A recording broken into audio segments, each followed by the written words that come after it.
राजकारण, समाजकारण, कोकणातील प्रत्येक घडामोड. सिंधुदुर्ग 24 तास आता नव्या रूपात. सिंधुदुर्ग संवाद, ताज्या घडामोडींसाठी आताच सबस्क्राइब करा. कोरोना काळापासून बंद असलेली कुडाळ वेताळ बांबर्डे मार्गे हिरलोक नारूर ही एसटी बस फेरी अखेर पुन्हा सुरू झाली आहे.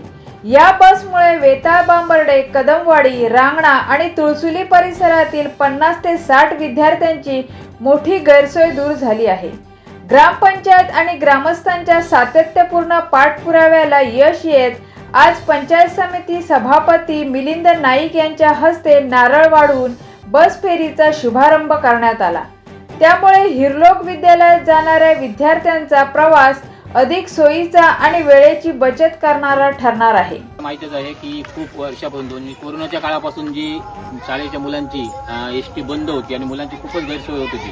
त्यासाठी ग्रामपंचायत बांबर्डे, शैलेश घाटकर म्हणा किंवा हिरलोक ग्रामस्थ सर्वांनी इथले कदमवाडी नाळ्याच्या पक्षाचे ग्रामस्थ यांनी मिळून जे काही प्रयत्न केले आणि त्याला यश येऊन आज ही एसटीची सेवा चालू होत आहे. त्यासाठी आज त्याचा शुभारंभ इथे होत आहे. त्यासाठी उपस्थित आहेत ते आपल्या पंचायत समिती कुडाळचे सभापती माननीय मिलिंद नाईक.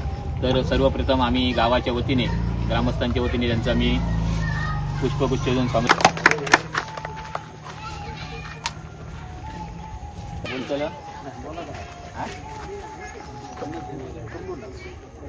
तर या ठिकाणी आहे की एसटी बस चालू राहण्यासाठी कमीत कमी 40 मुलांची तरी गरज आहे आणि ती 40 मुलं तुम्ही या एसटीनेच पाठवायची आहेत. प्रायव्हेट गाडीने किंवा पाठवू नका. तर जी एसटी चालू राहणार आहे याचा सगळ्यांना लाभ मिळणार आहे. जे काही ग्रामस्थांनी प्रयत्न केले त्याला यश द्या आणि या आता इथे सर्वजण उपस्थित असतात त्या सगळ्यांचे आभार मानून हा कार्यक्रम संपल्याचं जाहीर करतो. धन्यवाद. सिंधुदुर्ग 24 तास आता नव्या रूपात. सिंधुदुर्ग संवाद, ताज्या घडामोडींसाठी आताच सबस्क्राइब करा.